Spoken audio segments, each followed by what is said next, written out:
20년 동안 한 집에서 살았습니다. 그런데 집을 팔려는 순간 세금이 2억 원에서 8억 원 가까이 늘어날 수도 있다면 믿으시겠습니까? 지금 부동산 시장이 술렁이는 이유가 바로 여기에 있습니다. 정부가 1주택자에게 적용해온 장기 보유 특별공제, 이른바 장특공제 제도를 손보는 방안을 검토하면서 오래 집을 보유한 사람들까지 긴장하고 있습니다. 특히 반포자이와 압구정, 현대, 한남도일 같은 초고가 아파트 보유자들은 세금이 수억 원에서 많게는 수십억 원까지 늘어날 수 있다는 분석이 나오면서 관심이 집중되고 있는데요. 과연 누구에게 영향을 주는 제도이고 왜 이런 개편이 추진되는 걸까요? 먼저 현재 제도부터 살펴보겠습니다. 지금은 1주택자가 일정 요건을 충족하면 장기 보유 특별공제를 최대 80%까지 받을 수 있습니다. 보유기간에 따른 공제 최대 40%, 실제 거주기간에 따른 공제 최대 40%를 합쳐 최대 80%까지 양도 차익을 줄여주는 구조입니다. 덕분에 수십 년 동안 한 집에서 거주한 사람들은 양도세 부담을 크게 덜 수 있었습니다. 그런데 정부는 이 제도가 초고가 주택 보유자에게 과도한 혜택을 주고 있다고 보고 있습니다. 그래서 보유에 따른 공제는 폐지하고 실거주 중심으로 제도를 바꾸거나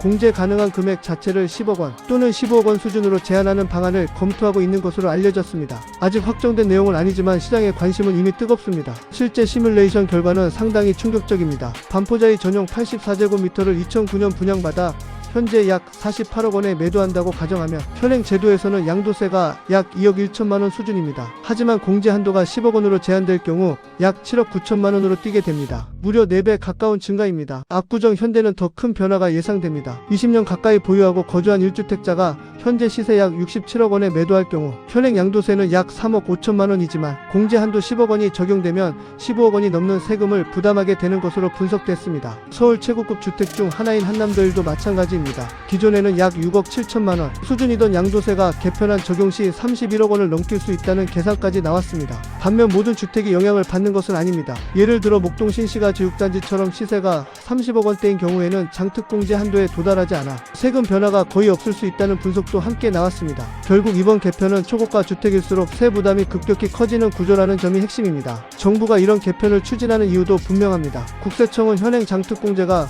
고가 주택 보유자에게 지나치게 큰 혜택을 주는 역진적인 제도라고 보고 있습니다. 실제로 강남의 일부 고가 주택은 장특공제로만 200억 원이 넘는 공제를 받은 사례도 언급됐습니다. 정부 입장에서는 초고가 자산에 집중된 세제 혜택을 조정해 조세 형평성을 높이겠다는 의미가 있는 것입니다. 하지만 반대 의견도 적지 않습니다. 전문가들은 장기 보유 특별공제가 단순한 세금 감면이 아니라 오랜 기간의 물가 상승과 실거주를 고려한 제도라는 점을 강조합니다. 특히 보유 요건을 아예 없애는 것은 제도의 본래 취지와 맞지 않는다는 지적도 나옵니다. 또한 세금 부담이 지나치게 커지면 집을 팔기보다 계속 보유하려는 사람이 늘어나면서 시장의 매물이 줄어드는 이른바 매물 잠김 현상이 심해질 수 있다는 우려도 제기됩니다. 결국 거래를 활성화하기보다 오히려 시장을 더 경직시킬 가능성이 있다는 것입니다. 현재 정부는 실거주 요건을 강화하면서도 장기간 실제 거주한 사람에게는 일부 혜택을 유지하는 방향도 함께 검토하는 것으로 알려졌습니다. 따라서 최종 세제 개편안이 어떻게 발표될지가 무엇보다 중요해졌습니다. 특히 고가 1주택 보유자라면 이번 개편 내용을 반드시 확인할 필요가 있습니다. 앞으로 세금 차이가 수억 원 이상 벌어질 수도 있기 때문입니다.